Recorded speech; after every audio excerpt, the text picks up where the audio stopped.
каких-то модельных задачах, которые мотивированные спектральной жесткостью. Вот. Мне кажется, что их можно уже решить. Если мне кажется, что задача очень трудная, то я так и буду звездочку ставить.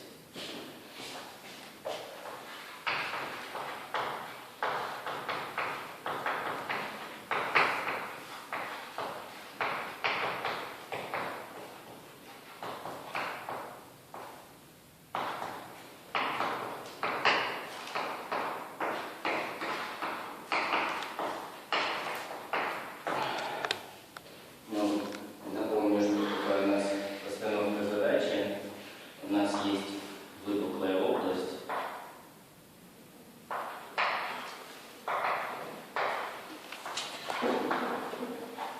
С гладкой границей.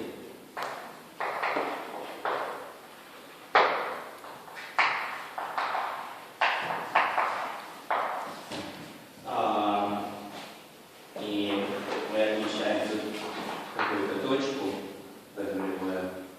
и пусть у нас PS это параметризация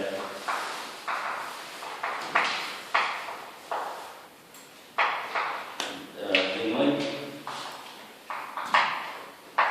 То есть, когда мы берем длину от P нулевого до P, S по границе у нас получается в точности S. И также мы вводим порождающую функцию или вариационный принцип, это минус расстояние от PS до PS', и это Евклидово расстояние. Вот. Далее мы берем ML, отмеченный спектр,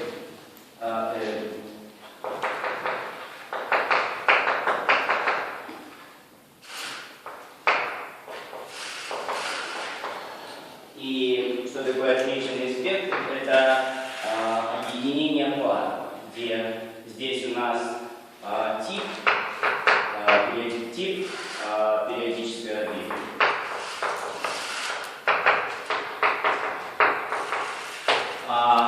Здесь у нас ее период.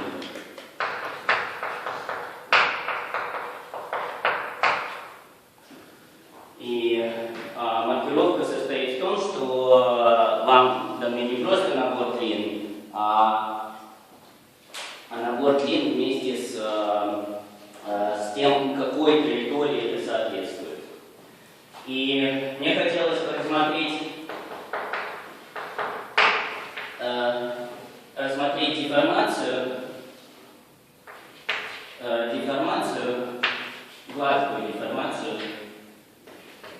гладкую изоспектральную деформацию.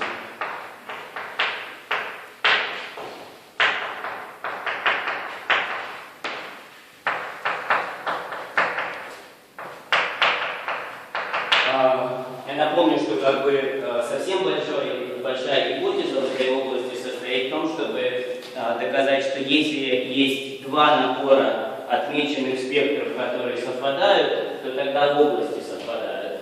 Моя цель сегодня это попробовать сформулировать какой-то набор задач, который с одной стороны можно решить, с другой стороны, мне кажется, что это возможно приведет к подходу, как ответить на этот вопрос. Сначала мы посмотрим на локальный вопрос. Мы рассматриваем гладкую изоспектральную деформацию омега t. T, скажем, у нас будет от 0 до единицы, и омега нулевая равно омега. Что означает, что у нас деформация изоспектральная? Это значит, что маркированный спектр деформированной области равен маркированному спектру недеформированной области. Дальше мне хотелось бы написать некоторую функцию,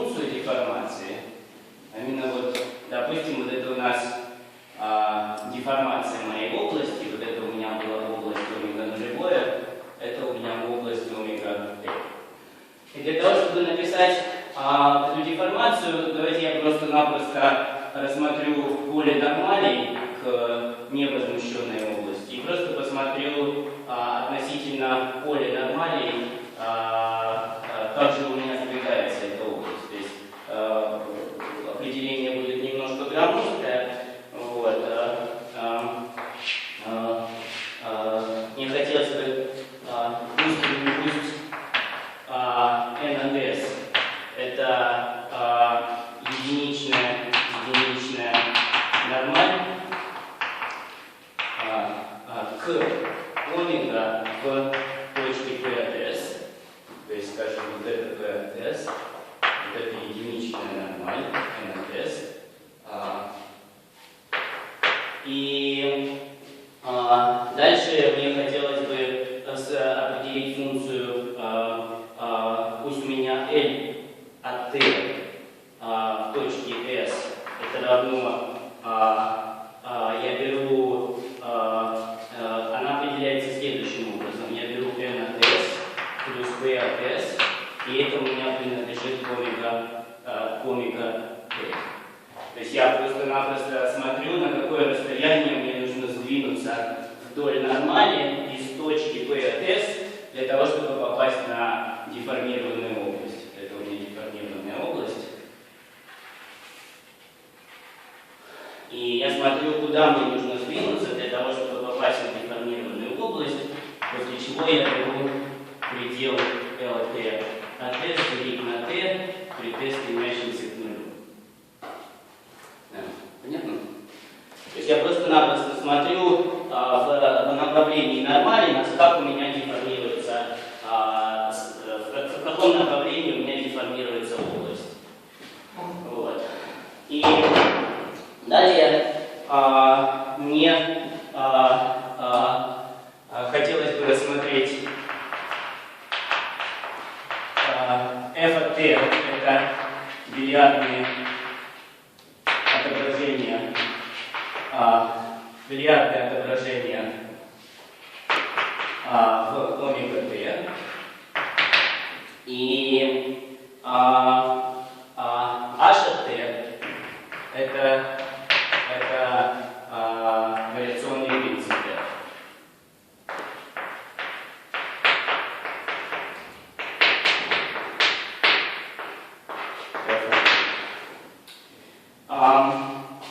И далее, что означает, что у меня спектр не меняется? Один из способов это посмотреть, это просто взять одну периодическую точку и посмотреть, что происходит с ее периметром. То есть давайте рассмотрим периодическую точку, дическую орбиту. Ну, не знаю, для простоты скажем, вот такого типа, такой, конечно, не бывает. S0, Phi0 и так далее, SQ, PQ. То есть SQ, PQ равно S0, Phi0. То есть мы берем Q-ту итерацию S нулевое, Q нулевое, и мы попадаем снова в S нулевое, Q нулевое. И давайте предположим, что это орбита невырожденная. Рассмотрим невырожденную периодическую орбиту. Свойство невырожденности означает, что когда я возьму дифференциал отображения, то для дифференциала отображения нету собственных значений 1. S нулевое, Q нулевое невырожденное. Если D, F, если я возьму определитель D, F, Q-то итерация S нулевое, Q нулевое минус единица, и вот это не равно нулю.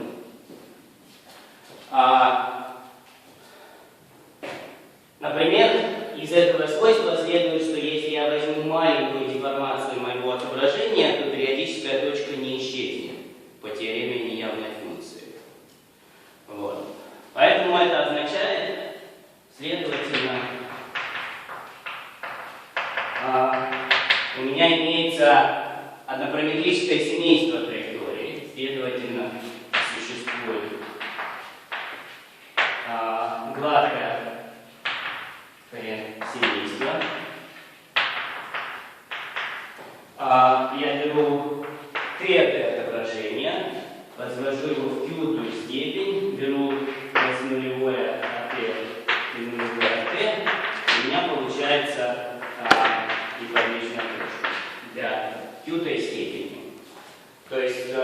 представьте себе, что я просто зафиксировал траекторию, после чего я деформирую границу и смотрю при деформации границы, что у меня происходит.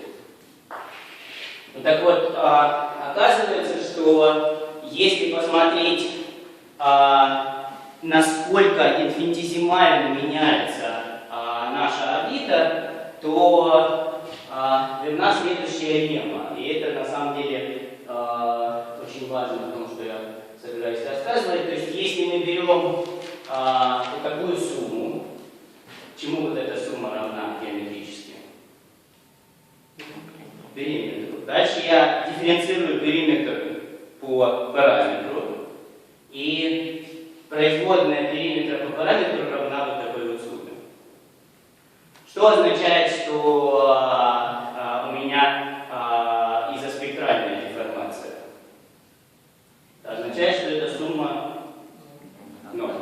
Вот. То есть после того, как мы осознали этот факт, возникает объект, который достаточно долго исследовался в динамических системах, но так получилось, что он совсем в другой области динамических систем исследовался. Это так называемые по-границы.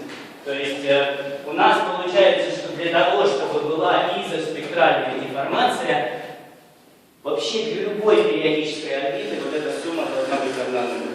Просто для любой. И то место, которое я предлагаю посмотреть, это на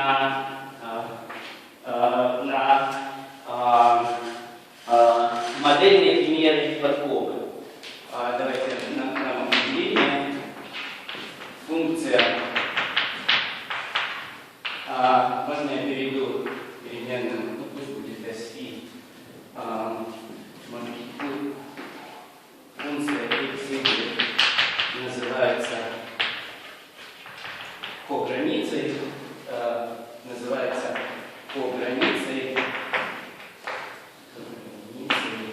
отображение f. Ну, f это какое-то отображение, можно считать из одного многообразия в другое.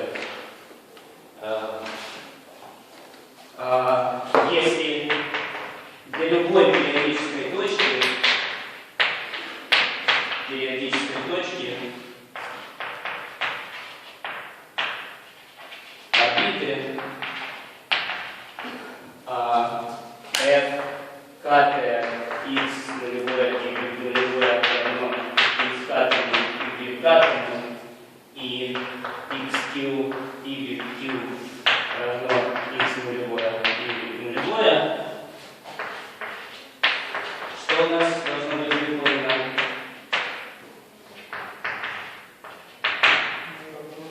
Да, эта вот сумма равна нулю. Вот. И теперь я начинаю постановку модельных задач, как я уже сказал, какие-то из них, мне кажется, что я знаю, как решать. Но от этого они не становятся менее интересными. Теперь я рассмотрю просто-напросто модельный пример, когда у меня мое отображение это просто-напросто линейная подкова. На прошлой лекции я построил подковы, поэтому если хотите, я могу дать ссылки, которые показывают, которые рассказывают о подковах. Одна из ссылок в журнале «Квант» — это статья Ильяшенко Котова. Там подробно рассказывается о подковах. Значит, давайте возьмем квадрат 0,1 и определим следующее отображение. Оно берет точку x, y и отображает ее двумя способами. Первый способ — это мы берем вот этот вот, мы зафиксируем число лямбда, которое меньше 1/2 и больше нуля. Желающие могут взять 1/3, тогда получится через несколько минут стандартные канторские множества. Значит, мы берем прямоугольничек лямбда, мы мы его сжимаем в вертикальном направлении и растягиваем горизонтально. То есть у нас получается отображение лямбда минус первое x, лямбда y в случае, когда x меньше, чем лямбда, и y просто от 0 до единицы. Теперь, если же у нас траектория в другом кусочке, то есть она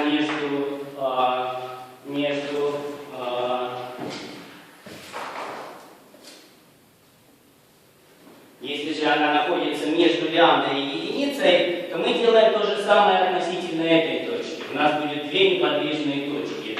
t от 0,0 равно 0 и t от 1,1 равно 1,1. Вот. И в этом случае мы возьмем единица минус лямбда минус 1, 1 минус x, единица минус лямбда 1 минус y, и это соответствует просто-напросто сжатию к этой точке в лямбда и растяжению в этом направлении на единицу минус лямбда. Нет?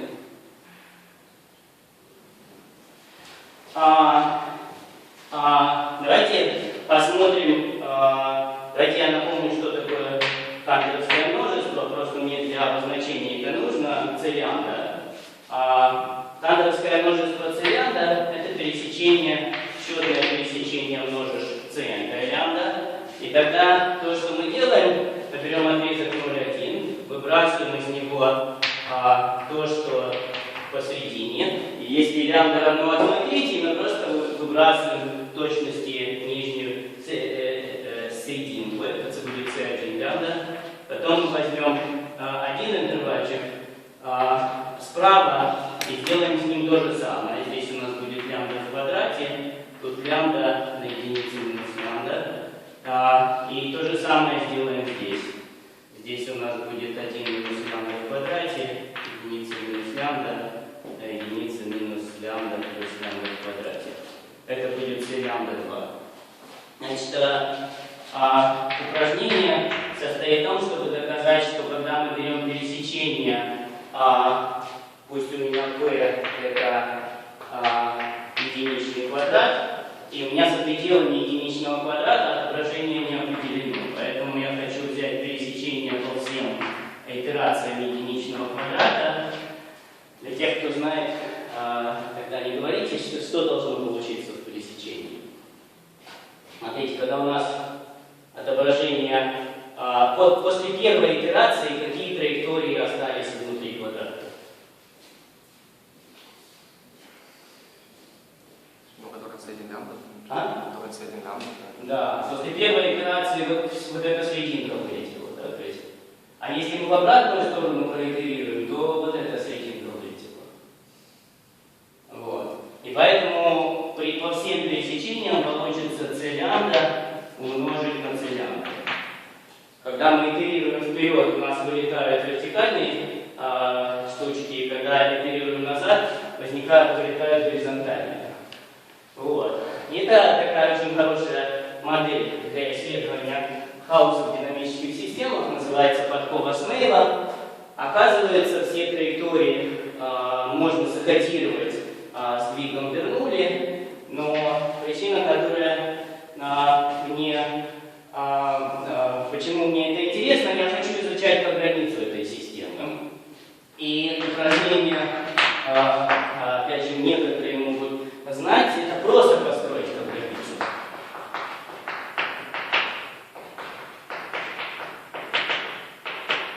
По границу t, какая самая простая граница t?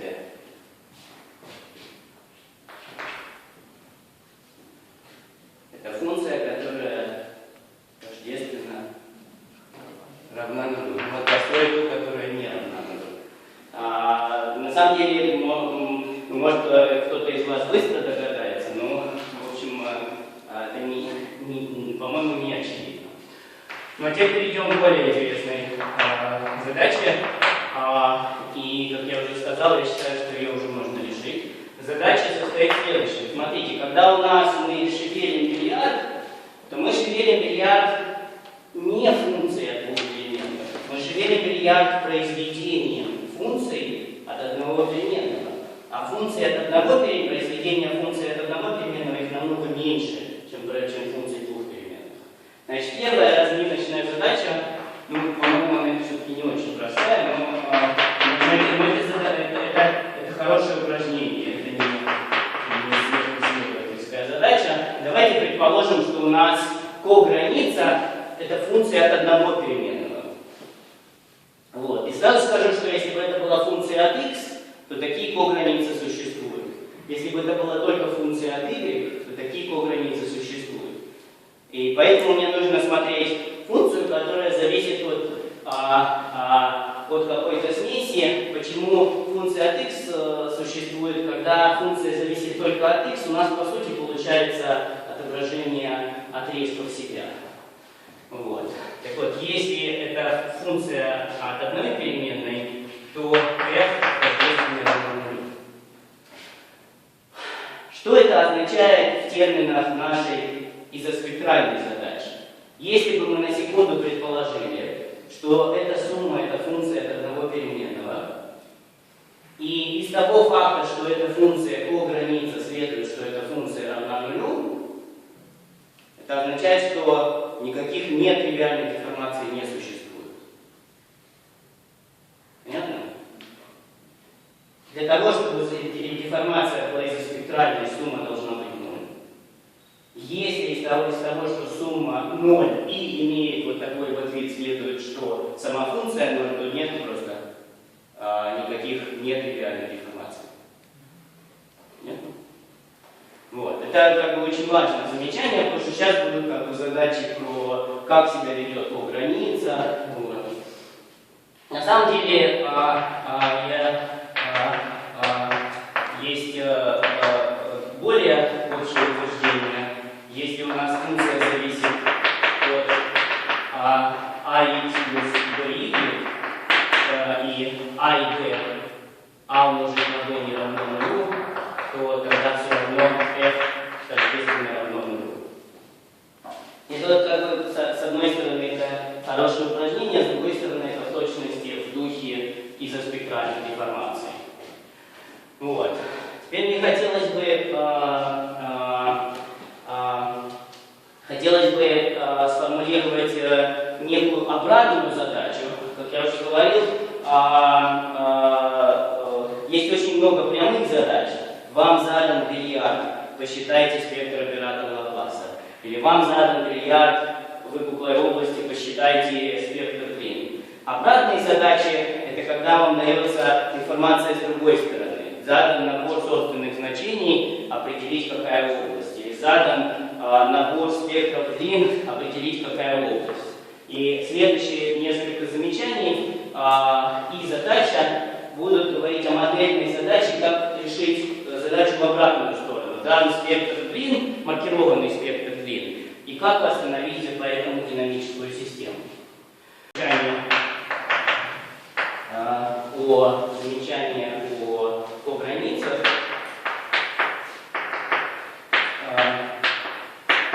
Если давайте я сначала скажу, что предположим, существует f от x и y, такая же. И вот это условие, вот это уравнение очень часто в динамических системах называется когомологическим уравнением. И если вы посмотрите на это условие, то на самом деле, если вы решите эту задачу, то это вам даст кограницу. Так ведь, если мы суммируем вдоль периодической орбиты, то члены попарно сократятся. И это должно быть для всех x, y, которые принадлежат нам. Ну так вот, я хочу сказать, что в случае, когда это отображение Аносова или 2.1.1.1, очень много известно про решение когомологического уравнения. Звездочка называется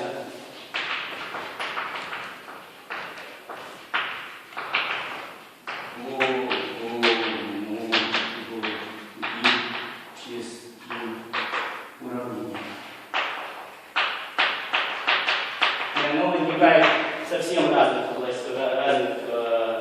ветвях динамических систем. Вот. И вот задача 2 состоит в том, чтобы показать, что такое хорошее упражнение, показать, что f гладко зависит от x. То есть, если я сдвинусь немножечко вверх по x,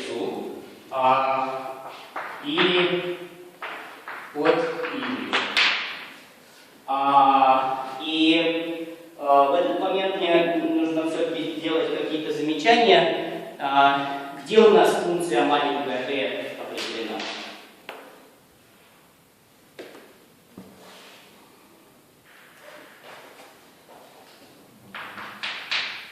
На кантовском множестве. Поэтому, когда я говорю, что что-то гладко зависит от x, гладкость понимается в смысле Уитни. Уитни доказал теорему, что если у нас есть функция, которая задана на кантовском множестве, и какие-то условия выполнены, то ее можно продолжить в окрестность кантовского множества. Вы что знаете? Вот, но как бы, опять же, это относительно двух границ, такое хорошее упражнение. Теперь те, которые не так давно проходили курс мат-анализа, если у нас функция зависит гладко от одной переменной и гладко зависит от другой переменной, означает ли она, что гладкая по двум переменным? Вот это называется теорема Жорне, что на самом деле из гладкости вертикальные на самом деле называются устойчивым слоением. У нас здесь возникает такое устойчивое слоение, горизонтальное это неустойчивое слоение. Так вот, если у нас есть гладкость по устойчивым слоям, а по неустойчивым, то есть вообще гладкость. Замечание. Теорема Жорне.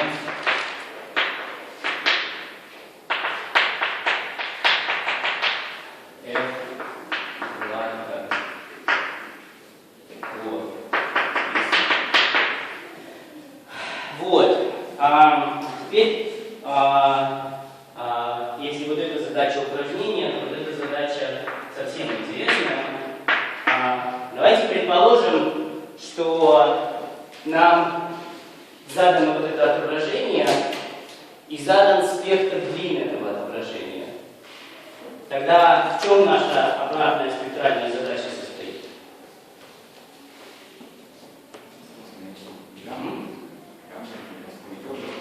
Ну, в данном случае давайте говорить восстановить вариационный принцип. Потому что у нас все будет задано на кантовском множестве, поэтому мы не сможем узнать, что находится за пределами кантовского множества, но действительно хотелось бы узнать, как себя, например, ведет порождающая функция или вариационный принцип. Еще раз, вариационный принцип – это длина одного звена. Если вам кто-то дал набор длин, то априори вы совсем не знаете, чему равна длина отдельного звена. Все, что вы знаете, того, что вам известен набор длин. Так вот, давайте допустим, что для этой динамической системы, допустим, что для любой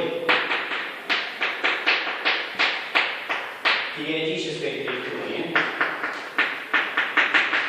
периодической орбиты, и давайте я здесь добавлю слова с кодом сигма. Код сигма означает, что я знаю, это что-то типа маркировки. Вообще говоря, все периодические орбиты здесь, они кодируются последовательностью нулей и единиц.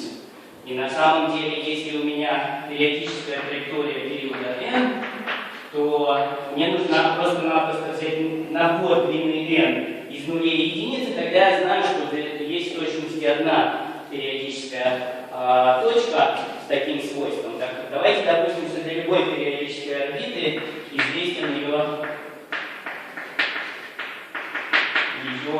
периметр.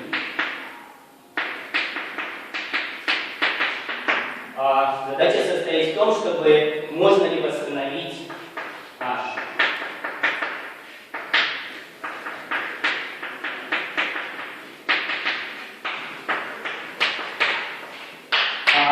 Мне кажется, что можно. У меня есть даже какие-то рассуждения на эту тему.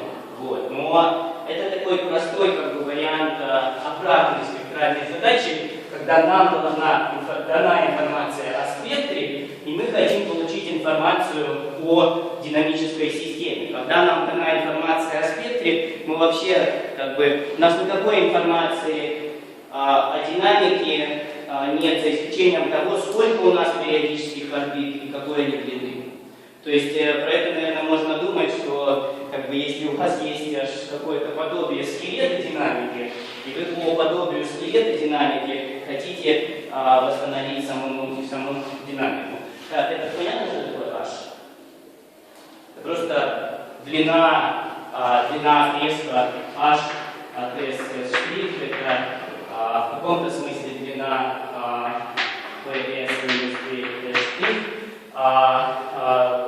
Вообще говоря, H это более общий определенный объект, это отображение на самом деле симплектическое, и для симплектических отображений можно определить порождающую функцию, и H это на самом деле просто-напросто порождающая функция. Так вот, если мы нашли H, и если у нас все происходит из миллиардов, давайте напомним, что если мы берем отображение S косинус φ в S' косинус φ', то какое соотношение между косинус φ и косинус φ' и H?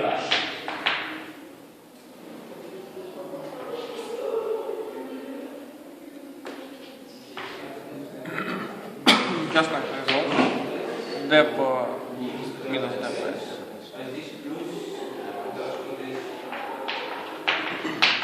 Поэтому если нам задана порождающая функция, которая для бильярда она такая, вообще говоря, она не обязательно такая, но вот эти формулы, это симплектические формулы, они с бильярд это просто частный случай этих симплектических формул. Вот. Но на самом деле есть еще более интересная насчет еще более интересной задачи, но есть задача о том, чтобы попробовать восстановить форму области, потому что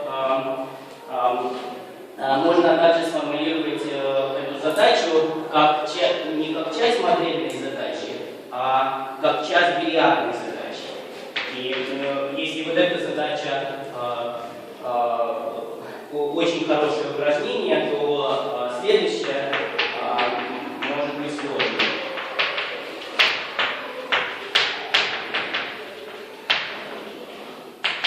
Значит, то, что я рассказывал в прошлый раз, это что у бильярдов на самом деле есть очень много всевозможных подков.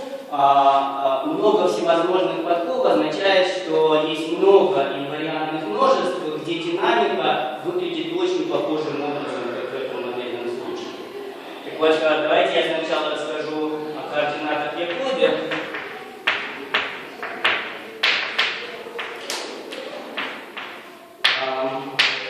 Координаты Якоби, они связывают бильярдное отображение и кривизну области. И одна из интересных обратных задач — это попробовать из спектральной информации на подкове восстановить кривизну области. Давайте я обозначу, пусть df — это линеаризация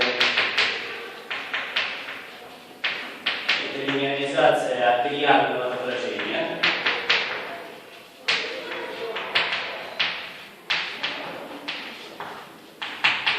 Так вот, оказывается, линеаризация бильярдного отображения, она очень хорошо представляется в виде композиции очень простенький матрix.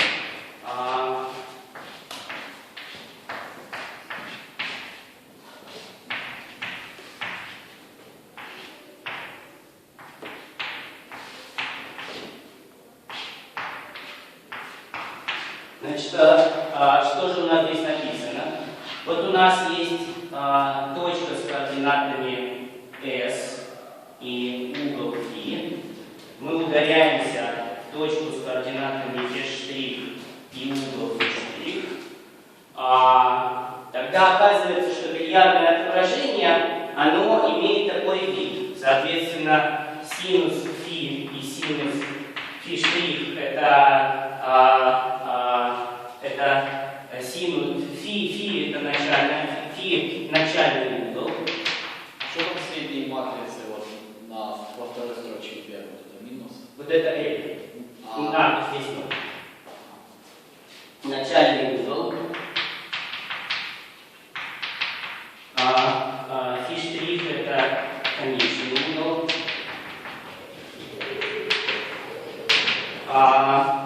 Теперь у нас ρ это начальная кривизна. Ρ' это конечная кривизна. То есть на самом деле бильярдное отображение, оно очень тесно связано с геометрией области, что, вообще говоря, совсем не удивительно, потому что она ей, собственно, и задана. И, конечно же, в терминах самой спектральной задачи это только модельный пример. И на самом деле, здесь я, конечно же, поставлю звездочку, потому что это должна быть родная задача. Давайте предположим, что бильярдное отображение F имеет для некоторого Q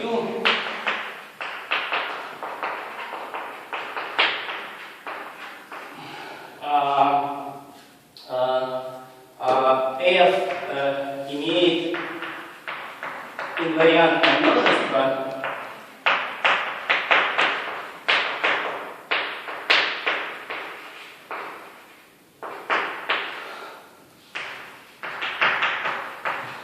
инвариантное канторовское множество, и FQ, ограниченное инвариантное канторовское множество, допустим, оно изоморфно вот этой картинке.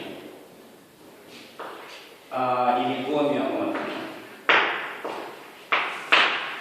Гомеоморфно T из лямбда в лямбда. И давайте предположим, что дана та же самая информация, что у нас задан набор спектров длин. То есть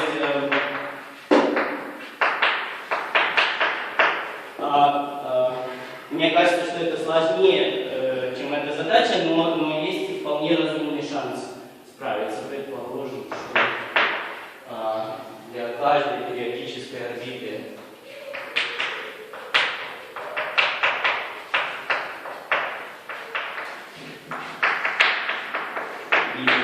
с кодом сигма какой-то набор из нулей и единиц, известна ее длина, известен периметр.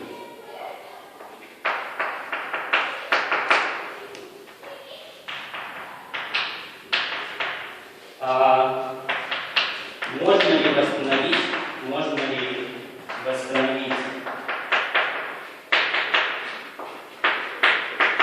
и здесь можно задать несколько вопросов. Какой первый вопрос, который можно задать по аналогии с этой задачей?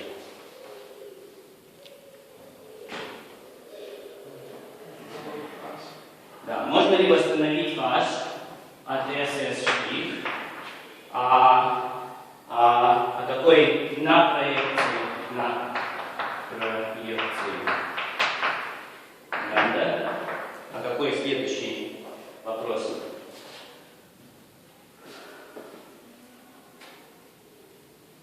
Ну, все H. Ну, изначально все H для продолжения. Ну, как бы это уже, на самом деле, здесь есть тонкость. На самом деле, если мы решили четвертую задачу, то мы знаем H только на проекции канторовского множества. Так ведь? У нас для этого бильярдного отображения где-то на цилиндре есть это канторовское множество. И если мы решили эту задачу, то у нас есть надежда восстановить H только на проекции канторовского множества. Так ведь? Ну, а если потребует там дифеоморфизм, например, все равно никаким образом нет. Ну, вот наши условия того, что еще у нас гономорфная наша система, то есть, или имеется в виду, все, я понял, то есть гономорфная, ну, в топологии как бы само множество, а нет. Ну, в общем, может так случиться, что если это множество спроецировать куда-то, то получится совсем не отрезок, а много меньше. То есть, когда у нас есть какое-то канторовское множество, у нас картинка, которая за кадром, у нас есть это отображение цилиндров себя, которое канторовское, которое бильярдное отображение, и где-то мы нашли канторовское множество. И на этом канторовском множестве, допустим, что мы решили задачу, то тогда то, что мы решили задачу, мы получили информацию про H на проекции канторовского множества, но на самом деле, что я здесь еще имел в виду, что получив H, это совсем не автомат, что мы получили область, и поэтому следующий вопрос – это получить кривизну. Понятно? То есть мы после того, как мы получили H, используя вот эти формулы, можно ли восстановить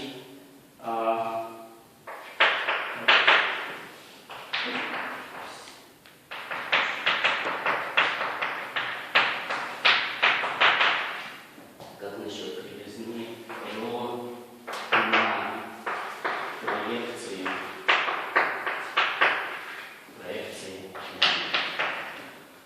Вот. Есть некий спектр между этой модельной задачей и более сложными модельными задачами и самой бильярдной задачей. Вот. А теперь как бы возникает вопрос. Допустим, мы, будучи оптимистами, допустим, нам удалось решить задачу на канторовском множестве. Как же нам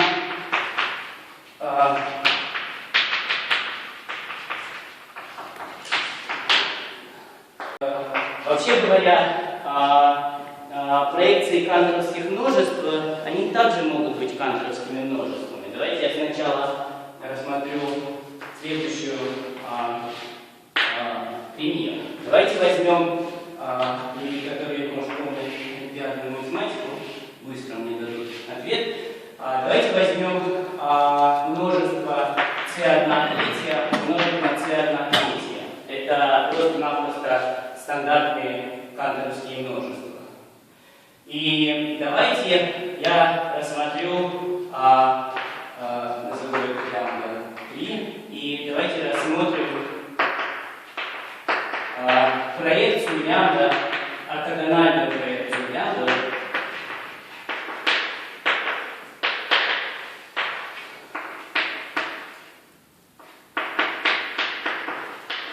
Лямбда 3 на диагональ.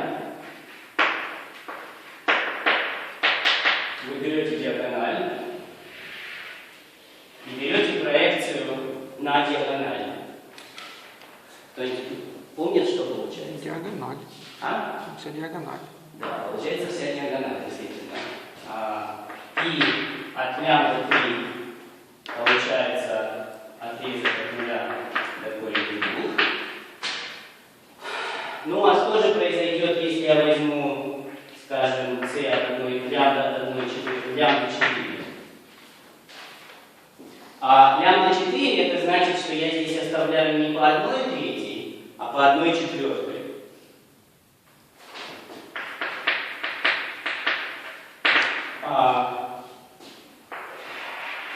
Кстати, то, что получится вся диагональ, это такой очень интересный факт. Когда мы берем канторовское множество по x, то те числа, у которых в троичной записи нет двоек. По Y, когда мы берем канторовское множество, это те числа, у которых в троичной записи нет двоек. Так вот, любое число можно представить в виде суммы двух чисел, для каждого из которых нет двоек в троичной записи разложения. Вот. Так вот, если же мы рассмотрим лямбда 4, то какова проекция лямбда 4? Ну, не буду вас мучить, проекция будет только канторовским множеством. Совсем не интервал. Проекция лямбда 4 это канторовское множество. И есть теорема Марстрада, которая говорит, что при проекциях, при типичных проекциях Хаусдорфова размерность канторовского множества не меняется, если она не обязана меняться. А именно, если у нас сумма хаусдорфовых размерностей и канторовских множеств больше единицы, то часто проекция множества полной хаусдорфовой размерности. А в данном случае у нас получится лямбда 4 получается множество, у которого хаусдорфовая размерность меньше единицы, и при проекции хаусдорфовая размерность не может увеличиться. Вот. Поэтому, когда мы пробуем решить вот эти вот обратные спектральные задачи на канторовских множествах, может так случиться, что проекции этих канторовских множеств, они все равно канторовские множества. Понятно? Просто сама нить рассуждений. То есть, если мы даже решили эту задачу, то мы вполне возможно, что мы восстановили кривизну только на канторовском множестве. Понятно? Нет?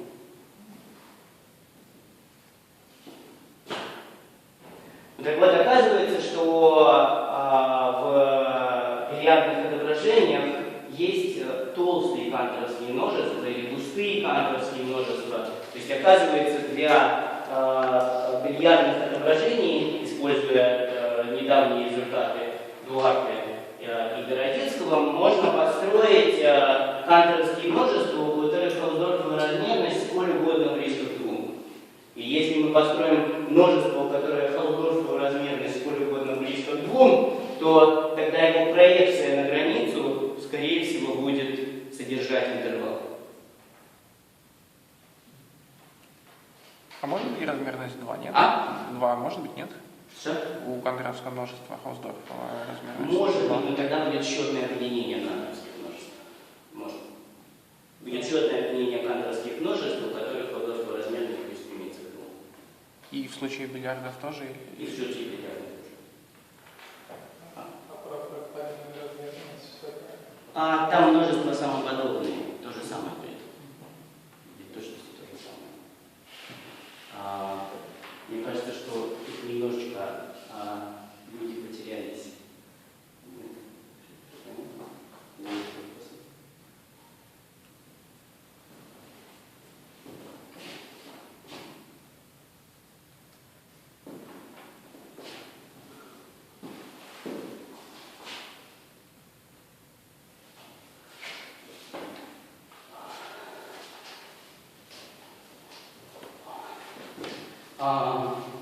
Мотивация рассмотрения нужды, скажем так, для бильярдов строить вот эти множества хаусдорфовой размерности 2 никто формально не делал, но для симметрических отображений это делают.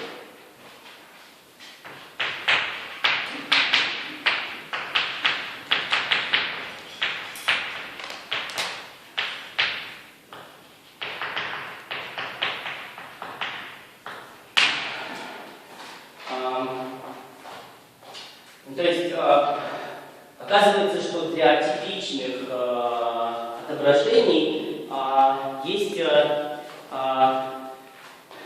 можно построить густое канторовское множество.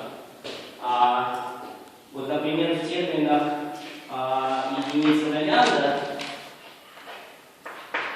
а именно в брали c лямбда на c лямбда, как вы думаете, что бы означало, что у нас множество пустое? Ну так, чисто интуитивно.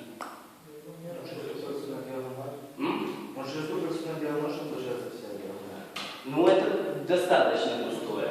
Можно сделать погуще? Ну, кантовского множества не может быть мера.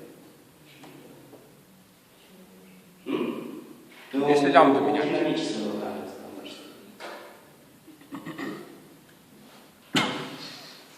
Ну, в терминах си лямбда.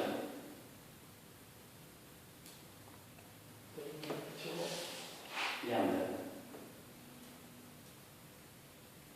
Ну, там рациональное. Ну, оно будет пустым, если у нас лямбда будет очень близко к одной второй. Так ведь? Если у нас лямбда очень близко к одной второй, то каждый раз мы будем выбрасывать тоненькую полосочку.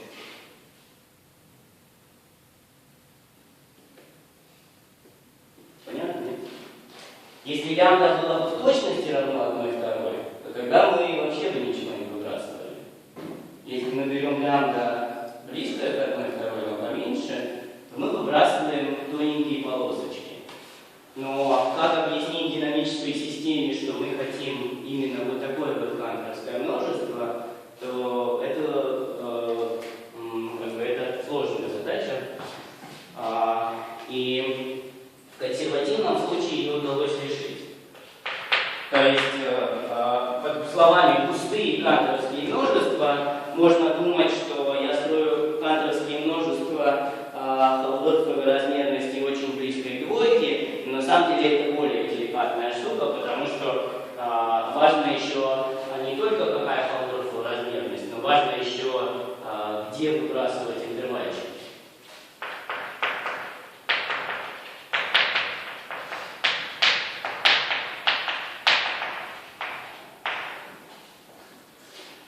Да, по поводу множества меры 0, по-моему, это теорема Боуэна, что если у нас есть C1 гиперболическое, если у нас есть C1 гиперболическое множество, то оно должно иметь меру 0. Гномонические касания.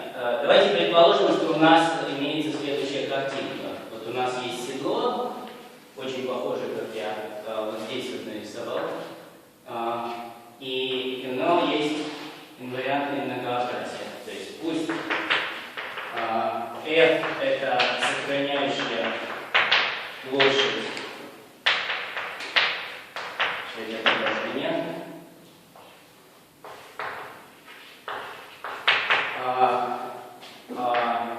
p это неподвижная точка, неподвижное седло. И у седла есть называемое устойчивое и неустойчивое многообразие. Я, кстати, повторю, что это такое. Это мы берем итерации Q, и оно стремится к P при n, стремящемся к бесконечности. Вот, допустим, в этом примере какое у нас устойчивое многообразие нуля?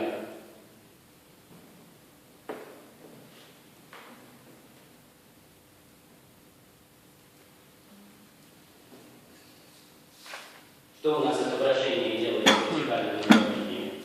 Оно сжимает и растягивает. Значит, что у нас должно приближаться к нулю при положительной итерации? Вертикаль. Да? Вертикаль это просто-напросто наше устойчивое многообразие. А горизонталь, соответственно, будет неустойчивым.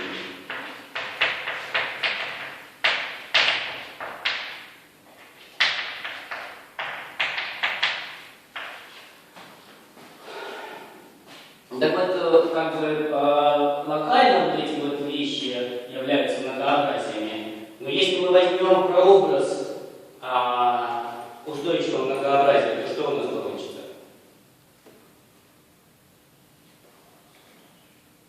f минус 1. Если я сюда поставлю f минус 1, снова получится устойчивое многообразие. Поэтому если оно в этом направлении сжимается, то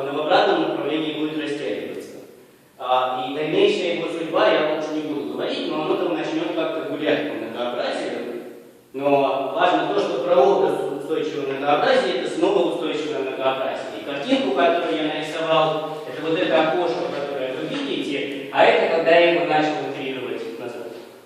И вот может так случиться, что здесь есть точка касания, и эта точка касания, к сожалению, приостановила развитие динамических систем лет на 30, потому что думали, что такое случается редко, и с этим связано так называемое явление Мюнхгауза, и глядя на эту картинку, удалось построить кучу контрпримеров к большому количеству гипотез.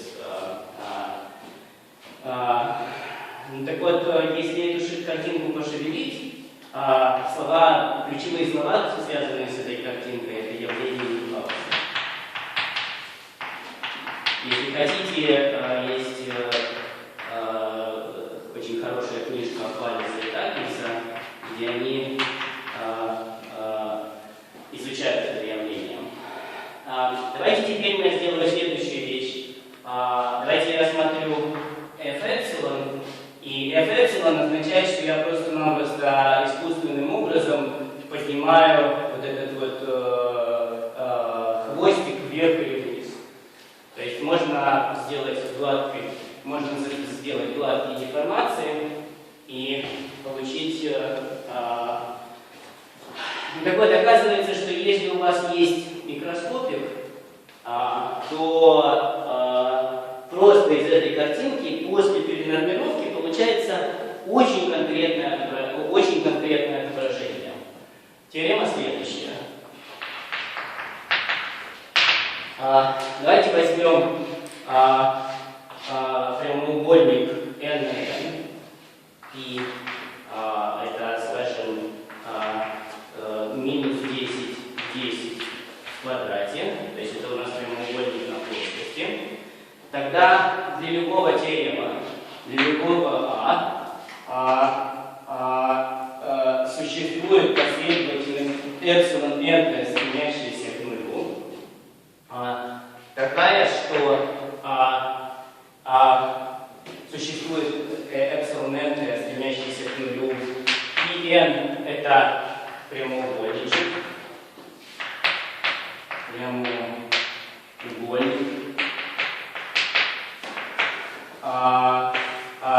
перенормировка,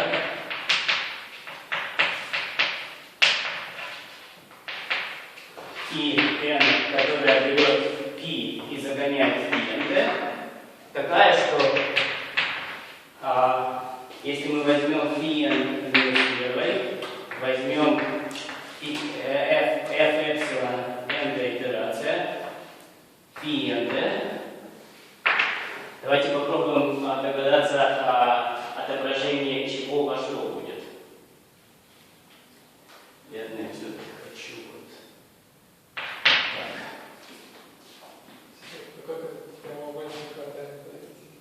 Какой? Этот не зависит. Вот эти зависят.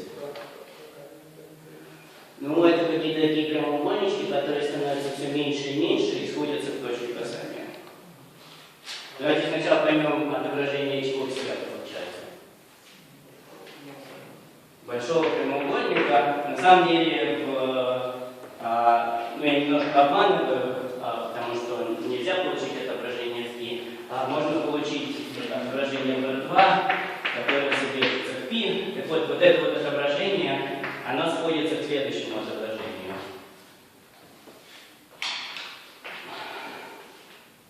X, Y переходит в Y минус X плюс A плюс Y в квадрате. Минус Y в квадрате. Это называется сохраняющая площадь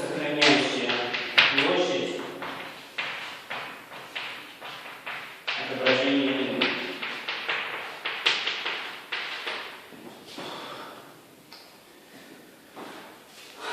То есть удивительным образом я вам не сказал никаких формул отображения отображение определено на плоскости или на цилиндре, какие собственные значения у седла, какая гладкость отображения.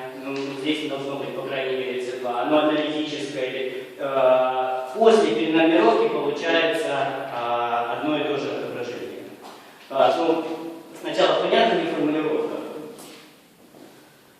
Формулировка говорит, что если мы будем производить перенумеровку, то есть мы берем прямоугольничек, перенумерируем его на единичный размер.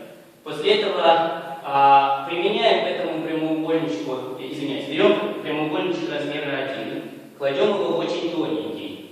После этого применяем отображение n итераций.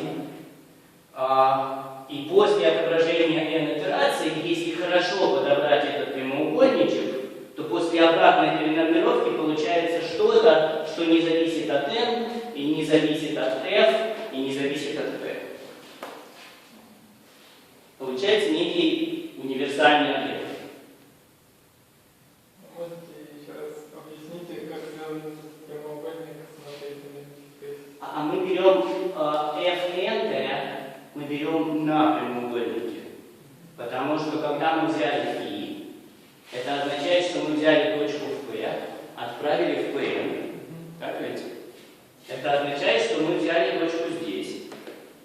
После этого n раз проигнорировали. И после этого вернулись сюда. Понятно? Берем точку здесь, берем фиенты. Чтобы на большой картинке увидеть все, что происходит, мы вот это делаем. Как микроскоп. Смотрим в микроскоп, берем точку. Точка в микроскопе означает точку в динамической системе. Итерируем n раз. Она вернулась сюда. После чего мы возвращаем ее в микроскоп. И получилось что-то универсальное. От f не зависит, от p не зависит, от формы площади не зависит. Это просто какое-то универсальное отображение. Вот. И очень похожая ситуация получается в недиссипативном случае, в неконсервативном случае, то есть если у нас отображение не обязательно сохраняет площадь, просто получается другое отображение n. Так вот, оказывается, что у этого отображения n можно тоже чего-то увидеть, но для того, чтобы чего-то увидеть у этого отображения n, нужен еще один микроскоп. То есть нужно посмотреть на динамику еще более детально. И мне нравится называть вот это явление, это макродинамика. Это то, что еще можно как-то на компьютере увидеть. Но для того, чтобы увидеть густые канторовские множества, нужна микродинамика. Давайте рассмотрим неподвижные точки и HA, где A равно минус 1. Какие у нас неподвижные точки?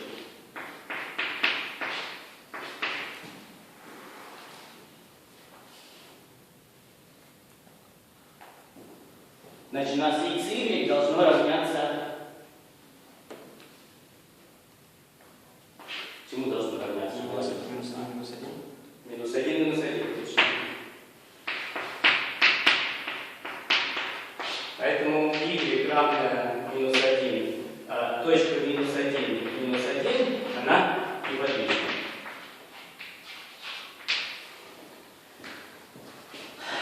Так вот, оказывается, что если взять равное минус 1 плюс дельта в степени 1/4, то у нас получится уравнение y минус x минус 1 плюс дельта в степени 1/4 минус y в квадрате. Сколько получится, собственно, сколько получится неподвижных точек? Да, должны получиться две неподвижные точки, единица, тут я уже, по-моему, я бы еще немножко пробусь, по-моему, плюс-минус дельта в квадрате и минус единица плюс-минус дельта в квадрате. То есть получается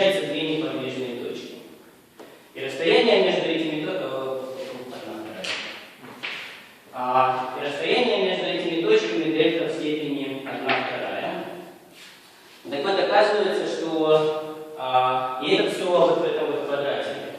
То есть где-то там в окрестности точки -1 есть чего-то как бы интересное. Вот оказывается, что если сделать афинное преобразование,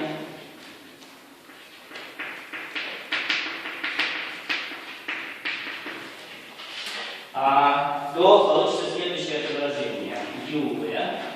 И естественным образом афинное преобразование оно растягивает эти две неподвижные точки на большое расстояние. То получается UV прибавить дельта V U минус U в квадрате прибавить дельта в квадрате 2U минус U в квадрате 0. То есть после афинного преобразования можно сделать вот такое вот, получить вот такое отображение.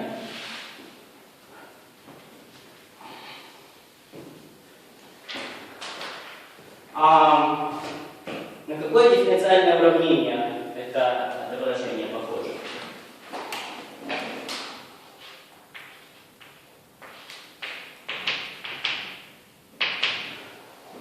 Смотрите, дельта очень маленькое число. На какое оно дифференциальное уравнение похоже?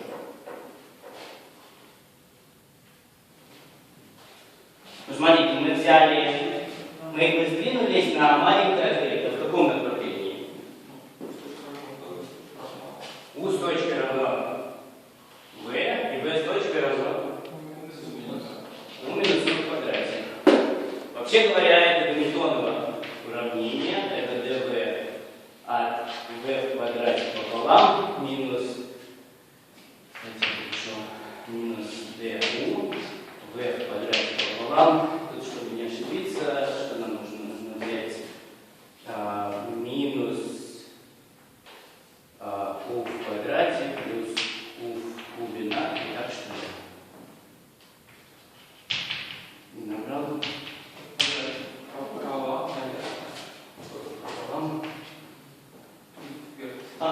Здесь было пропустил. Вот. Может, кто-то еще помнит курс, я не знаю, может быть, летний курс. На самом деле это Гамильтоново векторное поле, и вот это его фазовый портрет. У, В. Неправильно. У, В. И гамильтониан даже U в квадрате пополам, минус U в квадрате, добавить U в кубе на 3. Так вот эта вот штука, это на самом деле не в точности это векторное поле, а это векторное поле плюс маленькая поправка. А что происходит, когда мы берем обычно векторное поле, у которого есть вот такая вот петелечка, и его немножечко шевелит? Петелечка разрушена. И после того, как петелечка разрушилась, оказывается, здесь возникает канторское множество. И мне хотелось бы тратить 20 минут формулировать соответствующее утверждение. Хотите, на моем веб-сайте можно посмотреть мою статью с Антоном Городецким. Это Proceedings Conservative.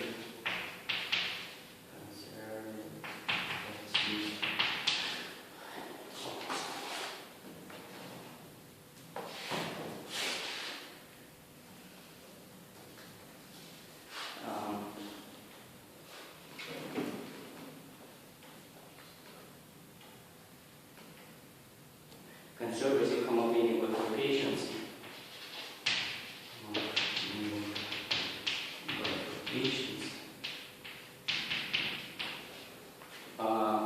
And some applications.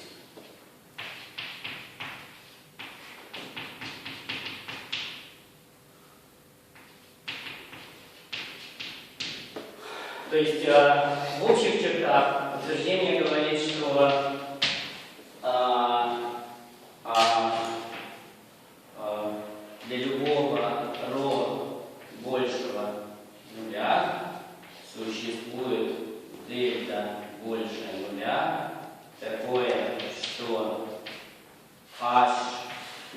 единица плюс дельта четвертой, 1/4 имеет инвариантное канторское множество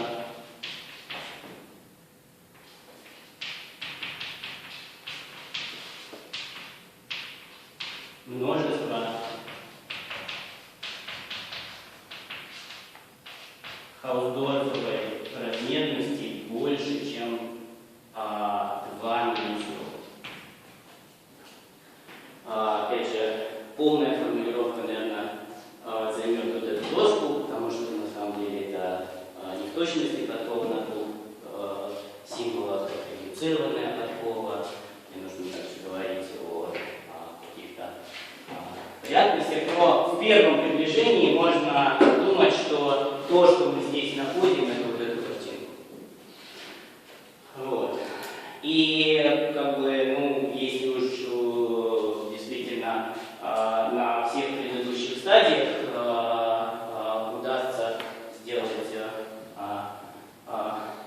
удастся успешно закончить эту программу, то есть теорема Морейро-Юхоза.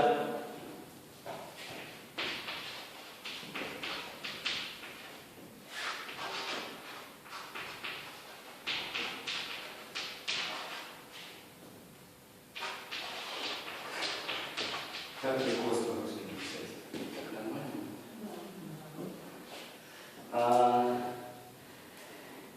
Она говорит, что если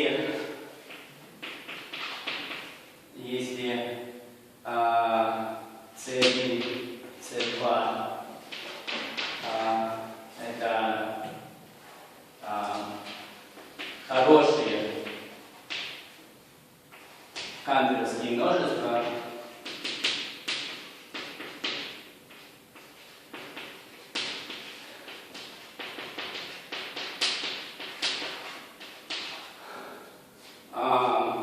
и хорошая, опять же, потребуется длительная дискуссия, и Хаусдорфова размерность C1 плюс Хаусдорфова размерность C2 больше единицы, то для открытого множества проекций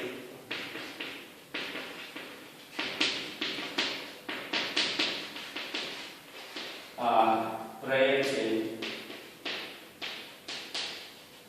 C1 умножить на C2 на прямую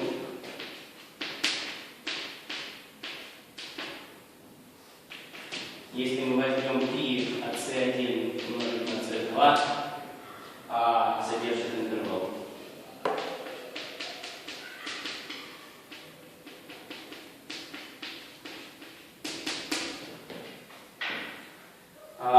Опять же, для того, чтобы это все формализовать, нам нужно определять динамические определенные канторские множества, говорить о топологии пространства динамически определенных канторских множеств и так далее.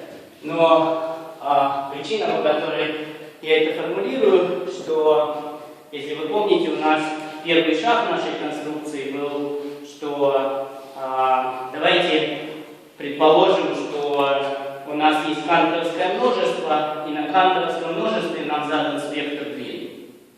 И давайте предположим, что нам из спектра длин удалось восстановить порождающую функцию. Так вот, если нам удалось восстановить порождающую функцию на вот этом прямом произведении, то нам удалось восстановить порождающую функцию на открытом множестве. И дальше из геометрии соответствующих подков можно получить, что проекции этих открытых, проекции этих интервалов, они накроют всю границу. Если вы помните картинку, которую я рисовал, это вот у нас это периодическая траектория периода Q, вот это, который Глансен. Те, которые Глансен, для отражения бильярда, они образуют вот такую вот картинку. И то, что имеется в виду, что в первом приближении какое расстояние между вот этими вот соседними точками? Да, единица на Q. И чем больше становится Q, тем меньше становится расстояние. И в результате в пределе у нас может получиться, не может, а должно получиться открытое и всюду плотное множество интервалов. И если нам удалось восстановить белизну на открытом всюду плотном множестве интервалов, то тогда нам удалось восстановить белизну вообще. Вот. Ну, еще раз, мне кажется, что первые 3 задачи — это как бы пассивная работа, с одной стороны. С другой стороны, даже если отвлечься от бильярдов, это очень интересный вопрос. Я разговаривал со специалистами по границам, они не очень понимают, они знают, какие бывают кограницы, а каких кограниц не бывают, они не знают. Вот. То, что я вам как бы сказал, что какие-то кограницы бывают, но я вам также говорю, что вот таких, как в бильярдах, кограниц их не бывает. Вот. Поэтому вот если вы посмотрите на эти задачи, то вот первые 3 задачи, они мотивированы бильярдами, но опять же это задача о том, какие кограницы не бывают, и то, что хорошо, можно их просто-напросто исследовать на этом примере. И если кому-то интересно, то решать эти задачи, то, конечно же, нужно сначала понять, что такое символическая динамика, а именно как периодические траектории кодируются, и посмотреть, например, на статью в банке Ильяшенко-Котовой. Вот.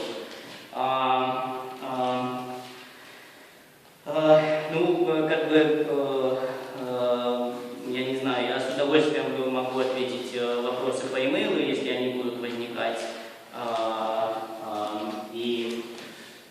Может быть, я еще хочу добавить задачу, по-моему, 5-ю уже, что на самом деле вот то, что я рассказывал во второй лекции, я считаю, что его можно довести до конца, а именно доказать сохраняющую площадь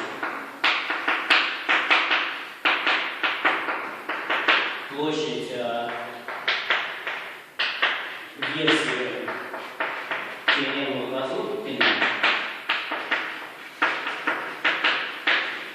Лазуткина о нормальной форме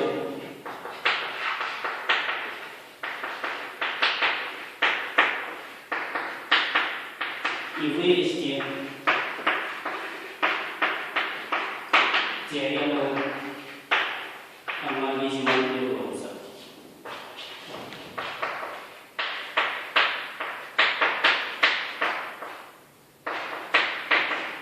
То есть ошибка у меня во второй лекции заключалась в том, что когда я брал замены координат, то в какой-то момент терялось свойство, что они сохраняют площадь, но если этот недостаток устранить, то получится немножечко другая нормальная форма, но и более общие, но похожие вычисления должны привести к новому доказательству теоремы Марвизи-Мелроуза. Те доказательства, которые я видел в литературе, они используют спектральную теорию. Если, может, кто-то из вас хорошо знает спектральную теорию, то вы поймете, я это, честно, не могу просто понять. А на данный момент динамического доказательства теоремы Марвизи-Мелроуза не существует. Вот. Еще я хотел бы добавить, что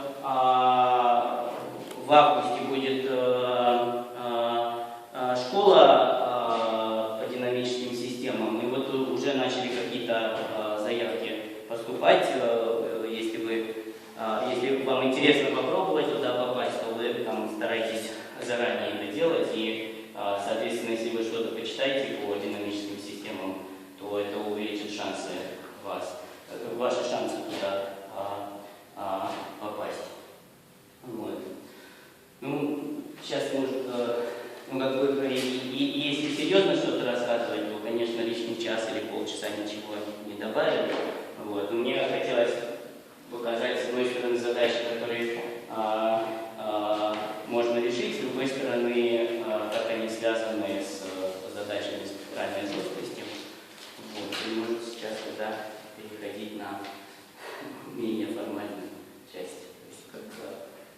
того, что я хотел.